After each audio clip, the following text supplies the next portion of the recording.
इस वक्त हम साबरमती आश्रम में हैं। इस आश्रम को महात्मा गांधी की वजह से जाना जाता है। महात्मा गांधी भारत की महान ऐतिहासिक धरोहर है। आज भी उनके विरोध में बोलने वालों का मुखर विरोध होता है। महात्मा गांधी पर विश्वास करने वाले बहुत ज्यादा और अविश्वास करने वाले बहुत कम हैं। प्रधानमंत्री नरेंद्र मोदी भी व्यापक विश्वास की राजनीति करते हैं।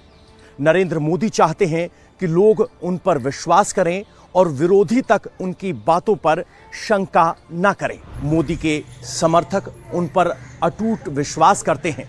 मोदी के विरोधी उन्हें अंधभक्त बताते हैं तो मोदी के समर्थक उनके विश्वास को उनके व्यक्तित्व की पहचान बनाते हैं। और इसी विश्वास में गुजरात में बीजेपी की सबसे बड़ी ताकत छिपी है। कैसे नरेंद्र मोदी पर विश्वास बीजेपी का एक बड़ा फैक्टर है। बहुत से ऐसे लोग हैं जो बीजेपी के विरोध में हों, लेकिन वो नरेंद्र मोदी पर विश्वास करते हैं।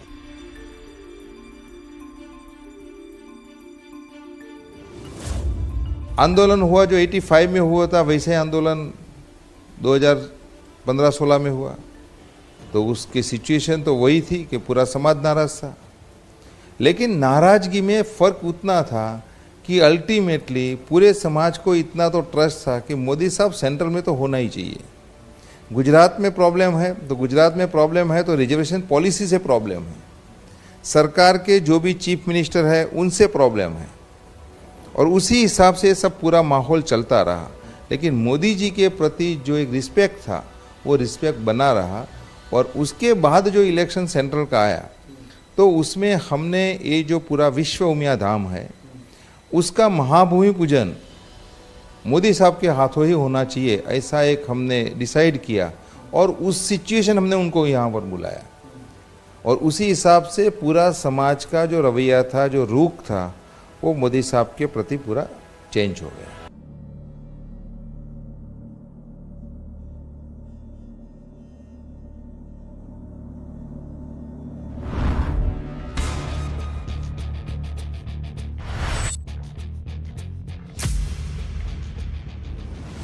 उनका एक सिंगल पॉइंट था कि बर्लिन की दीवार 6 दिसंबर 1992 को गिरी है, जिस दिन अयोध्या में ढांचा भी गिरा। तो दोनों ऐतिहासिक घटना एक ही दिन हुई है, उसमें कोई ना कोई एक ईश्वरीय संकेत है।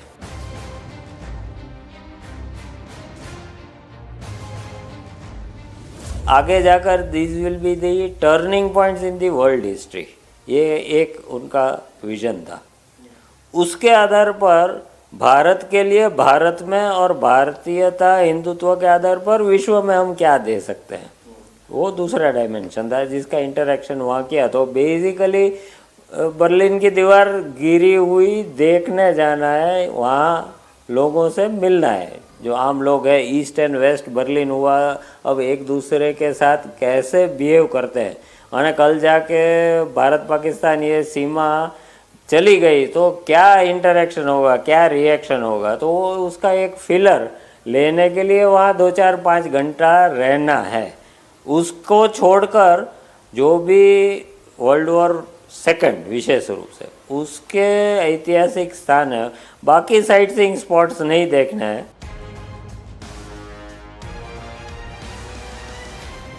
वो दूसरे समाज को अन्याय नहीं करते, लेकिन हिंदुत्व को अन्याय नहीं होना चाहिए, उस बात पर वो 100% क्लियर है। झोला उठाकर चल देने वाली प्रधानमंत्री नरेंद्र मोदी की फकीर छवि का गुजरात की राजनीति में क्या असर है, आइए आपको समझाते हैं।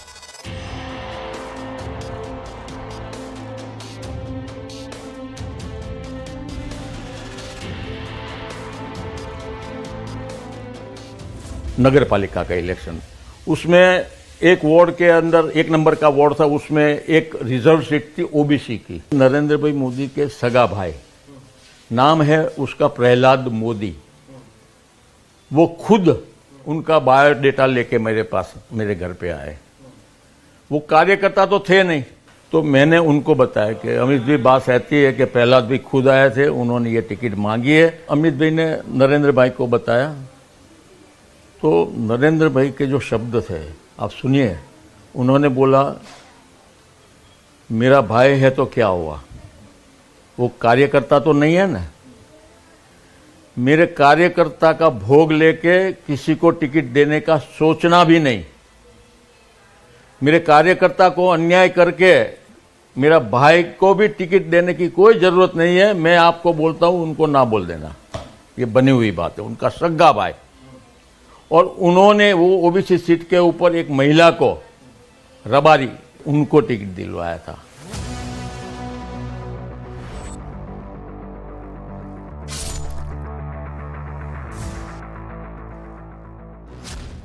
मैं एयरपोर्ट गया, बड़ौदा एयरपोर्ट में, तो वहाँ पर जा कर के मैंने किताबों का एक पैकेट था, वो देते हुए कहा, देखिए मैं तो फ़कीर हूँ, दूसरा क्या दूँ, किताब देता हूँ। तो उन्होंने हंसते कहा, मैं भी फ़कीर हूँ। मैंने कहा कि भाई वो तो पुरानी बात है, जब आप सन्यासी बनने आए थे राजकोट में, अभी तो आप प्राइम मिनिस्टर बन गए। बोले नहीं, आज के दिन में मैं फ़कीर हूँ, हंसते हुए कहा।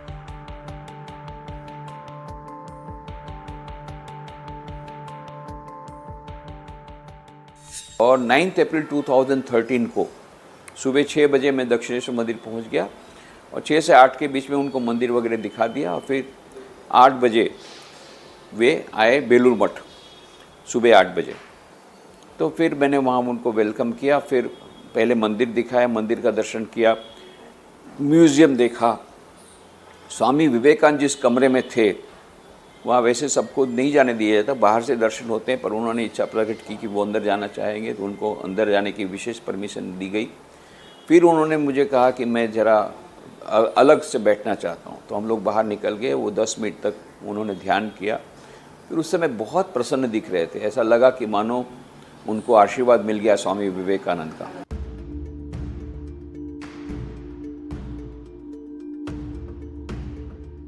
फिर वो राजकोट गए, फिर आत्मस्थान जी के पास गए। वो राजकोट के अध्यक्ष थे, उस समय गए सन्यासी बनने के लिए। ये उस समय भी फिर से उन्होंने बताया कि उनके पास मैं गया था, सन्यासी बनने की इच्छा से गया था। तो महाराज ने फिर यही कहा था कि तुम आते जाते रहो, ये पद सबके लिए नहीं है, देश की सेवा बहुत प्रकार से हो सकती है, पर तुम आते जाते रहो, ग्रेजुएशन कर लो, उसके बाद देखा जाएगा।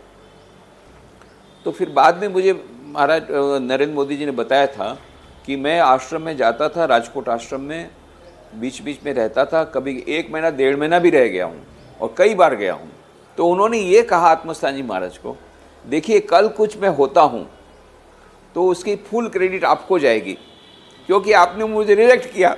नहीं तो मैं तो इनके समान सन्यासी बनने के लिए आपके पास आया था, मैं तो सन्यासी होता आज। यदि मैं कल कुछ होता हूँ तो आपको फुल क्रेडिट जाएगी।